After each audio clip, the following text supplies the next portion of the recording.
할렐루야. 우리 주님의 놀라운 평화가 여러분의 심령과 가정과 일터 위에 흘러넘치시기를 주님의 이름으로 축복드립니다. 오래전에 어느 목회자 모임에 갔다가 한 목사님을 소개받아 잠시 대화를 나누었는데요. 뭔지 모르는 부자연스러움을 그분과 대화하면서 느꼈습니다. 이 정체가 뭘까? 뭐가 이렇게 불편할까? 이런 느낌이 들었는데 잠시 후 그분에게서 명함을 받아들었을 때야 그 이유를 이해할 수 있었습니다. 명함 뒤편에 그분의 어느 모임에서 맡으신 이런저런 직함들이 무슨 모임 회장, 무슨 모임 고문 쭉 적혀 있는데 그 중에 이런 그 문구가 하나 눈에 확 뜨이는 것입니다. 40일 금식기도 2회 이렇게 아주 굵은 글씨로 딱 새겨져 있더군요.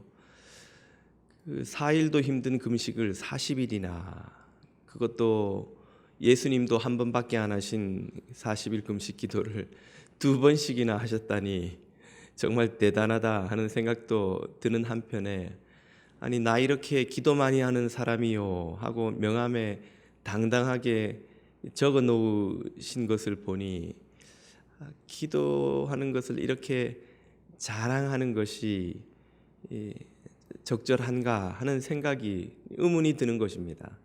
그런 그분의 태도가 뭔가 부자연스러웠던 것이죠. 기도에 관한 예수님의 가르침은 그렇지는 않을 텐데 하는 생각이 들었습니다. 기도에 대해서 예수님은 뭐라고 가르치셨나요? 우리는 다시 산상설교로 돌아왔습니다. 6장 전반부를 오늘 읽었는데요. 6장 1절부터 18절까지 이 전반부에서는 유대교도들의 당시 가장 중요했던 3가지 경건 훈련을 예로 들고 있습니다. 구제, 기도, 금식이 그것이지요. 2주 전에 우리는 구제에 대해서 예수님이 가르치시기를 은밀하게 오른손이 하는 것을 왼손이 모를 정도로 그렇게 하라 하신 말씀을 들었지요. 오늘과 다음 주에는 기도에 관한 가르침을 듣는데요. 오늘의 가르침은 이렇게 기도하지 마라, 다음 주에는 이렇게 기도하라 하는 것으로 각각 우리가 피해야 할 기도와 마땅히 드려야 할 기도를 배웁니다. 오늘은 우리 그리스도인들이 피해야만 하는 2가지 잘못된 기도의 예를 배우는데요. 그것은 각각 위선자의 기도와 이방인의 기도라고 할 수 있겠습니다. 먼저 위선자의 기도를 살펴보시죠. 5절입니다. 또 너희가 기도할 때에 외식하는 자와 같이 되지 말라. 여기서 외식하다 하는 헬라어 단어의 원뜻은 연극을 하다라는 뜻입니다. 연극하다, 실제 하는 것이 아니라 연기를 하는 것이죠. 외식하는 것은 뭐냐? 연극하는 것이죠. 지금 이 사람들의 기도는 연극하는 기도, 실제가 아닌 기도라는 말입니다. 왜 그런가? 저희는 사람에게 보이려고 하나님에게 드리는 기도가 아니라, 내용이나 겉모습을 보면 하나님을 향하고 있지만 실제 그 사람들의 마음속에 있는 것은 사람들에게 보이려는 것이죠. 사람들을 향하는 기도라는 말이죠. 그런 기도를 드리고 있는데, 회당과 큰 거리 어귀에 서서 기도하기를 좋아하느니라. 왜 회당과 큰 거리 어귀에 서서 하는가? 당시 유대인들은 아침, 점심, 저녁 각각 하루 3번을 아주 엄격하게, 경건한 유대인들일수록 더 철저하게 지켜서 그 3번 동안 3번의 시간에 회당을 들러서 기도를 하곤 했었습니다. 그러나 이제 일상을 살아가다 보면 하루 3번 꼬박꼬박 회당에 들르지 못하는 상황들이 당연히 생기겠죠. 그러면 자신이 있는 그 처소 어디든지 거기 회당이 아니더라도 이제 거기서라도 기도할 수 있도록 이제 해준 것이죠. 유대인들의 그 기도하는 전형적인 자세는 서서 손을 들고 하늘을 바라보면서 하는 것인데, 일부러 이 바리새인들은 기도하는 시간이 되면 큰 거리 어기를 얼쩡거리다가 마침 기도 시간이 되면 사람들이 오가는 그 거리 한가운데 서서 시간이 되었네, 기도해야 되겠는 걸 하고는 손을 들고 기도를 시작하는 것입니다.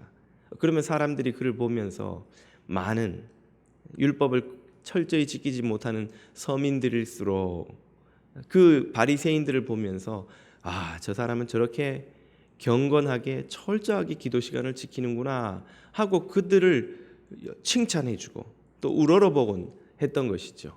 그걸 노리고 일부러 큰 거리 어기를 얼쩡이다가 기도를 한다는 뜻입니다. 그런 기도는 연극이라는 말이에요. 실제가 아니라는 말입니다. 사람에게 보이고 싶어서 하는 기도, 실제 기도가 아니라는 말이죠. 그런 기도는 어떻습니까? 내가 진실로 너희에게 이르노니 저희는 자기 상을 이미 받았느니라. 하나님께 드린 기도가 아니시니 당연히 하나님이 받으실 이유가 없지요. 하나님이 주실 상, 기도의 응답과 영적 성숙이 허락되지 않습니다. 그들은 이미 자기 상을 사람들의 칭찬과 자기 만족으로 다 받고 끝나버렸다는 거예요. 사람에게 한 기도는 사람에게서 받는 칭찬으로 그 기도는 끝이 난 것이지 하나님께 드려지는 것이 아니다라는 말입니다. 이런 기준으로 앞서 소개드렸던 그 40일 금식기도 2회 목사님의 기도를 한번 돌아본다면 참 안타깝고 죄송한 말씀이지만 그분은 쓸데없는 짓을 하신 것입니다. 40일 동안 얼마나 배가 고프셨을까 생각만 해도 저도 배가 고파 오는데, 아니 4일도 아니고 4주도 아니고 40일을 무려 금식을 하셨다니, 그렇게 두 번을 인생의 80일 동안 밥 한 끼를 안 먹고 금식을 하셨다는 것인데, 그 기도를 명함에 한 줄 이름을 넣어서 사람들에게 내가 기도를 얼마나 많이 하는 목사인가 인정받고자 하는 마음으로 만약 하셨다면 죄송하지만 그분은 헛짓을 하신 거예요. 하나님이 전혀 신경 쓰지 않으시는 자기 만족의 기도를 하신 것이죠. 과연 그분만 이러한 것일까요? 예수님께서 이 말씀으로 제자들을 가르치신 이유는 제자된 기독교인들이 얼마나 쉽게 이런 유혹에 넘어가는지 잘 아셨기 때문이 아니겠습니까? 우리도 얼마나 자주 우리도 모르게 하나님만을 바라보지 않고 사람들이 나를 어떻게 보는가, 내 기도하는 모습을, 내 기도하는 내용을, 나의 기도를 통해 나를 얼마나 경건하게 볼 것인가를 의식하며 기도를 드리느냐는 것이죠.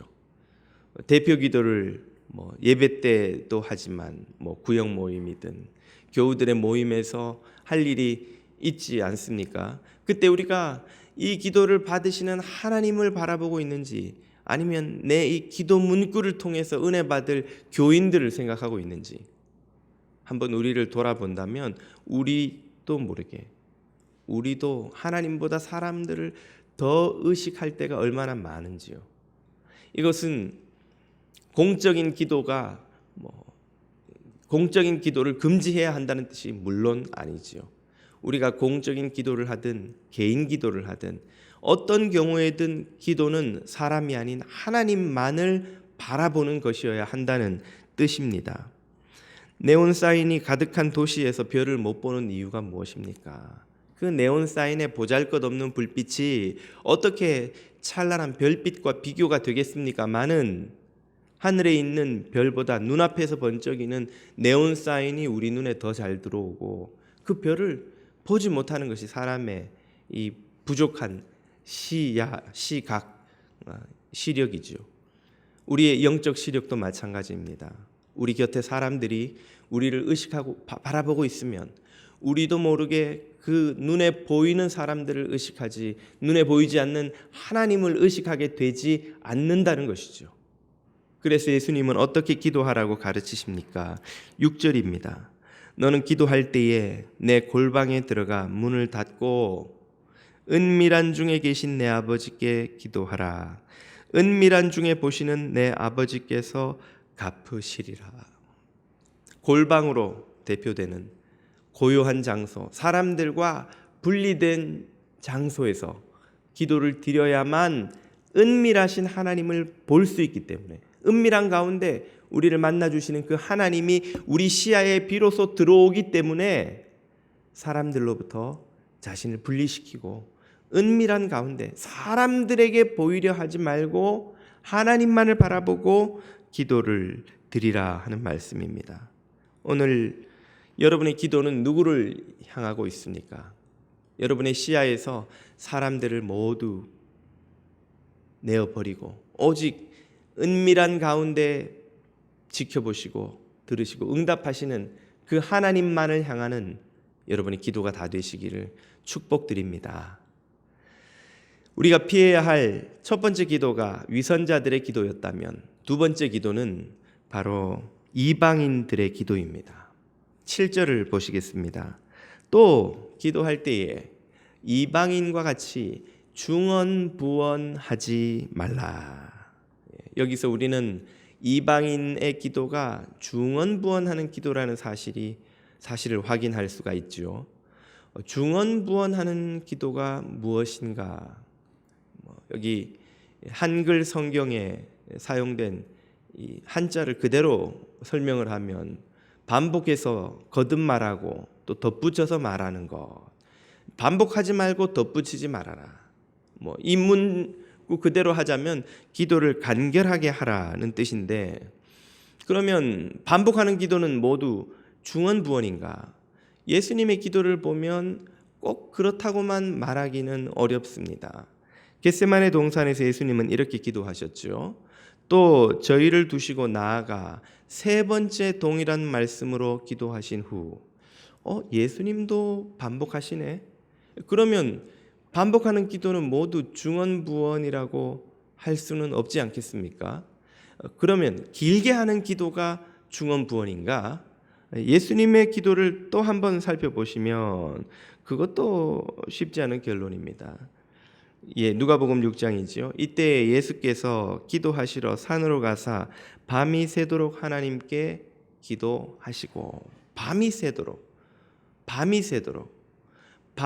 새도록 기도하면 긴 기도인데, 그러면 길게 한다고 무조건 중언부언은 아닌 게 아닐까요? 중언부언이라고 번역된 이 헬라어 원어는 바톨로게오라고 발음합니다. 바토스, 더듬다라는 말과 로고스, 말이라는 단어의 합성어인데요. 문자 그대로 하면 말을 더듬는 것처럼 반복하는, 가는 사람, 더듬을 때 그렇게 하죠.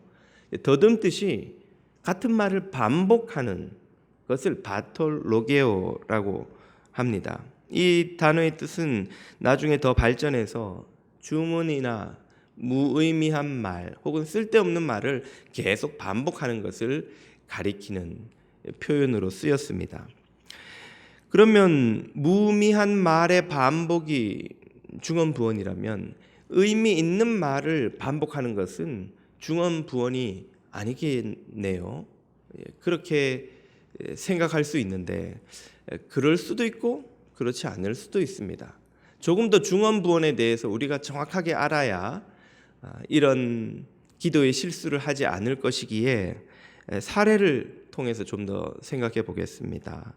열왕기상 18장을 보면 엘리야가 이방인 바알 제사장들과 갈멜산에서 대결하는 장면이 나옵니다. 이때 그 바알의 제사장들이 기도하는 모습이 전형적인 중언부언이라고 할 수 있습니다. 열왕기상 18장입니다. 그들이 받은 송아지를 가져다가 잡고 아침부터 낮까지 바알의 이름을 불러 이르되 바알이여 우리에게 응답하소서 하나 아무 소리도 없고 아무 응답하는 자도 없으므로 그들이 그 쌓은 제단 주위에서 뛰놀더라. 춤추기 시작했다 이 말이에요. 28절 이에 그들이 큰 소리로 부르고 그들의 규례를 따라 피가 흐르기까지 칼과 창으로 그들의 몸을 상하게 하더라. 자해를 시작했다 그 말이죠.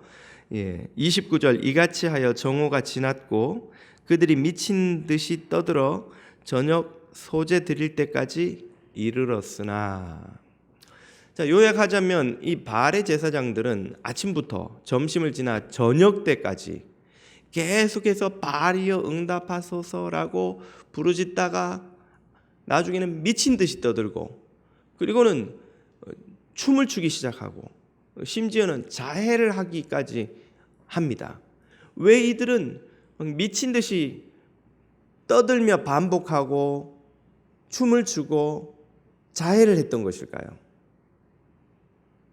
응답이 안 된다고 생각했기 때문이죠. 그들의 신이 그렇게 하지 않으면 안 들을 것이라 생각했기 때문입니다. 바로 이 심리에 비밀이 숨어 있습니다. 로마의 철학자 세네카는 이런 이들의 이 기도 모습을 가리켜서 신들을 지치게 만드는 기도라고 묘사했습니다. 많은 로마인, 헬라인, 이방인들이 신들을 지치게 만드는 방식으로 기도를 드렸습니다.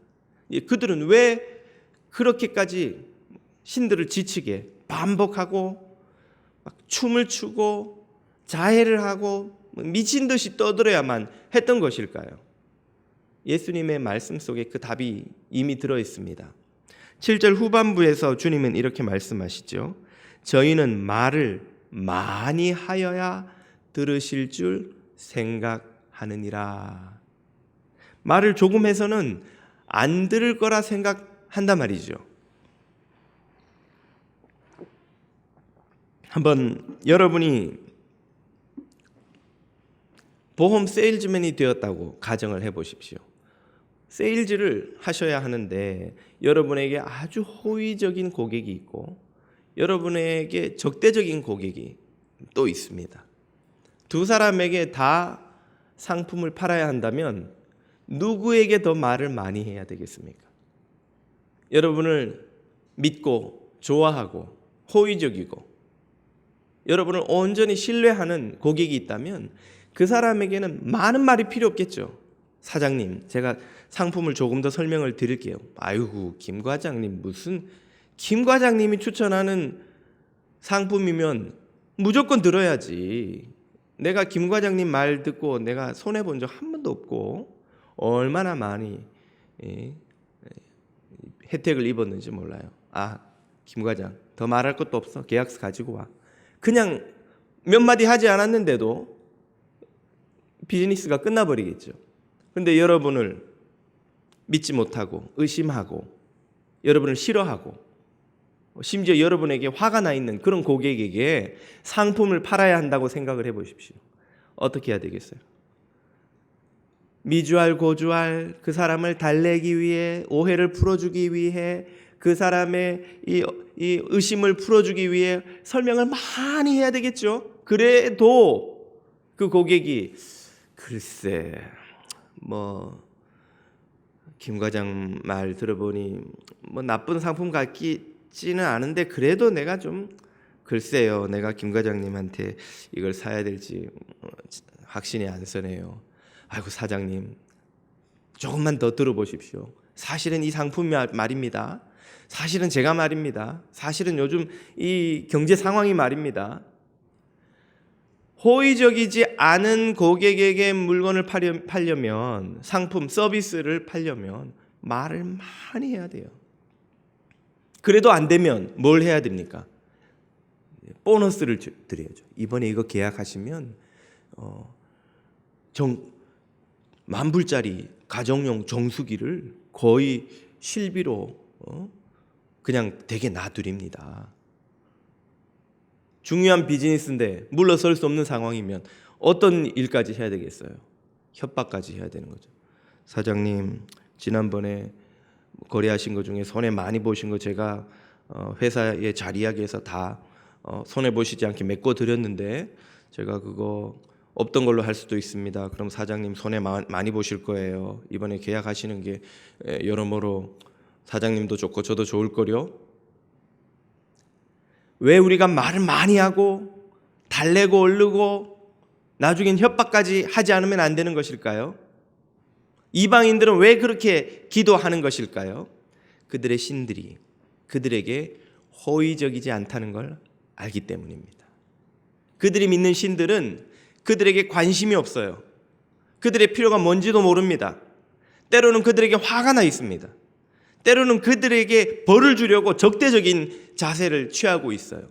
그런 신들을 설득하고 이해시키고 달래고 심지어는 뭔가를 얻어내기 위해서는 협박까지 하지 않으면 그들은 응답을 얻을 것이라는 확신이 들지 않는 거예요. 나에게 화가 나 있는 신에게 어떻게 답을 얻어내겠습니까? 거래를 해야죠. 비싼 희생을 치러야죠. 예물을 많이 드려야죠. 심지어 고대인들은 자기의 장자를 제물로 바쳐서 신에게 뭔가를 얻어내려고 했던 이유가 무엇일까요? 자기를 자해하면서까지 신들을 협박하는 이유가 무엇입니까? 춤을 추면서 막 기분을 좋게 달래주는 거예요. 아이고, 저희가 이렇게 춤추고 노래하고 기분 좋지 않으세요? 좀 노여움을 푸시고 우리의 기도를 좀 들어주십시오. 이것도 저것도 못하겠으면 죽어라 떼를 쓰는 거예요. 아이고, 신이여 좀 안 들어주면 저 죽습니다. 그리고는 미친 듯이 소리를 지르며 말을 많이 하는 이유, 바로 이것이 중언부언하게 되는 이유인 것입니다.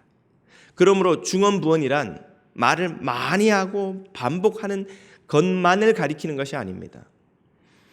자신들에게 호의적이지 않은 신으로부터 응답을 얻어내기 위해 말을 많이 하고 반복하고 때를 쓰고 우격다짐하는 모든 형태의 기도를 예수님은 지금 중언부언이라고 말씀하고 계시는 거예요.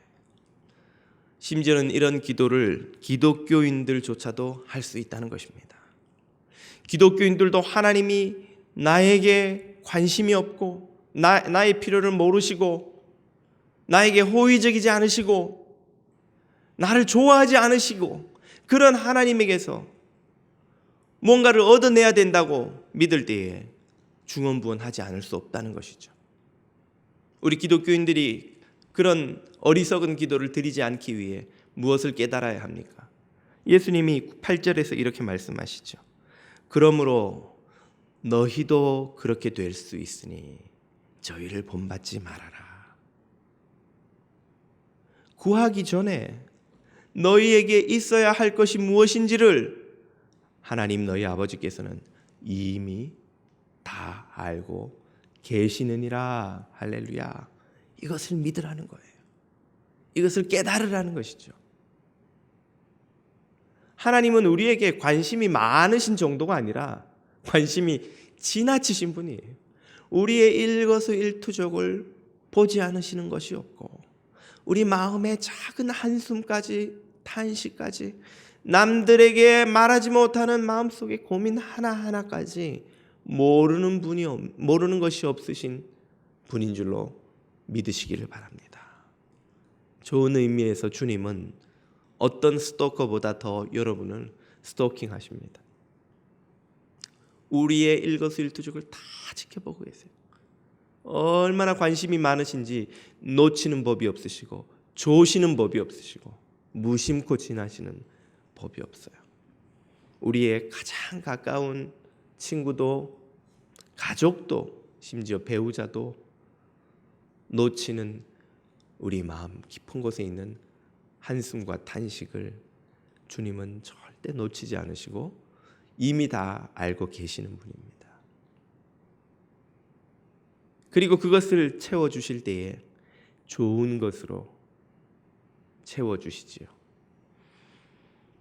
미리 마태복음 7장으로 가봅니다. 너희가 악한 자라도 좋은 것으로 자식에게 줄 알거늘 하물며 하늘에 계신 너희 아버지께서 구하는 자에게 좋은 것으로 주시지 않겠느냐. 아멘. 하나님은 저와 여러분에게 좋은 것으로 주시는 분인 줄 믿으시기를 바랍니다. 우리의 필요를 이미 다 알고 계시고 우리에게 좋은 것을 주시는 이 하나님을 믿는 자녀들은 그러므로 하나님 앞에서 때를 쓸 필요가 없습니다. 우격다짐을 할 필요가 없습니다. 말을 지치도록 많이 해서 하나님을 물고 늘어질 그럴 필요가 없습니다. 이런 믿음을 가진 성도들은 담대하고 간결하고 두려움이 없는 기도로 하나님 앞에 나아갈 수 있는 것이죠. 한마디로 성도들의 기도는 하나님을 향한 바른 암과 신실한 믿음이 충만한 기도라고 할 수 있습니다. 그런 기도가 우리에게 필요하다는 거예요.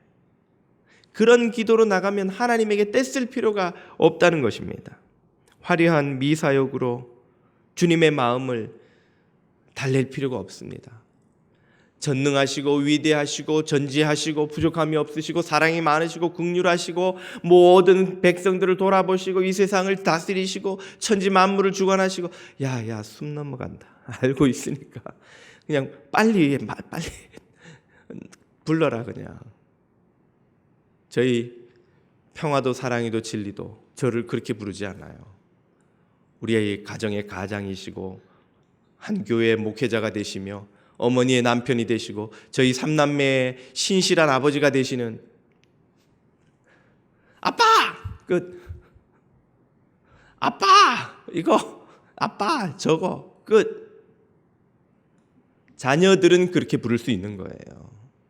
자녀들은 하나님을 모르고 두려워하는 이들은 감히 하나님 앞에 나가면서 말 한마디 잘못할까 실수할까 이름 한번 부르기도 어렵지만 자녀들은 아버지요 아빠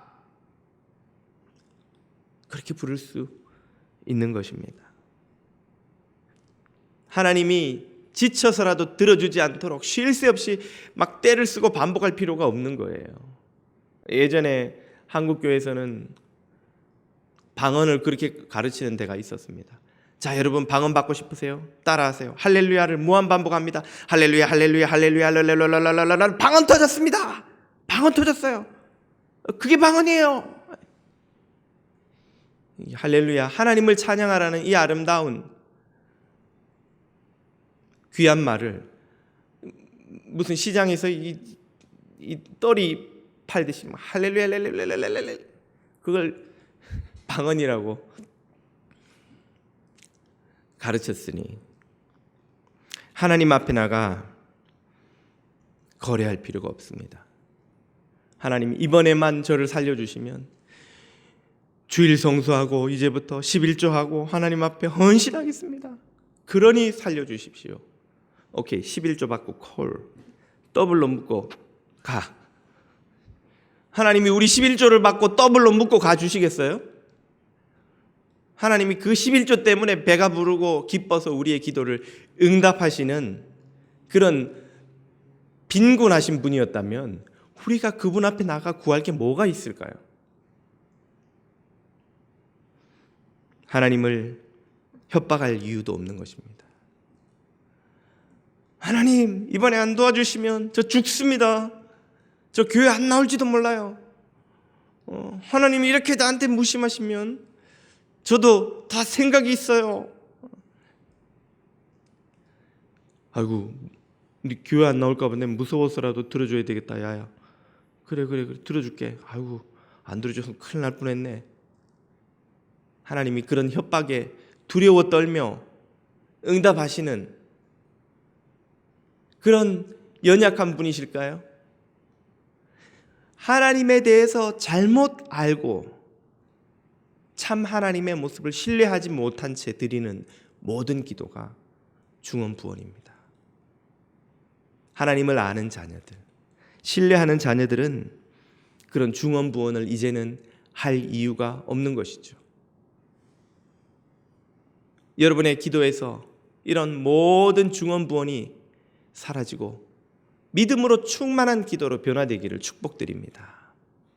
하나님을 참으로 바로 알고 기도하면 그 기도가 어떻게 바뀌어갈까요? 점점 예수 그리스도의 기도를 닮아가게 됩니다. 그래서 바로 오늘 본문에 뒤이어지는 다음 주에 보게 될 본문에서 예수님은 이렇게 말씀하시죠. 그러므로 너희는 이렇게 기도하라. 그리고 가르쳐 주시는 기도가 우리에게 주기도문으로 알려진 바로 그 기도문입니다. 여러분의 기도는 어떤 기도에 가깝습니까? 위선자의 기도요? 이방인의 기도는 혹시 아닌지요? 하나님만 바라보는 은밀한 기도, 선하신 하나님을 신뢰하는 믿음의 기도가 여러분의 기도가 되어 점점 주 예수 그리스도의 기도를 닮아가실 수 있기를 우리 주님의 이름으로 축복드립니다. 아멘.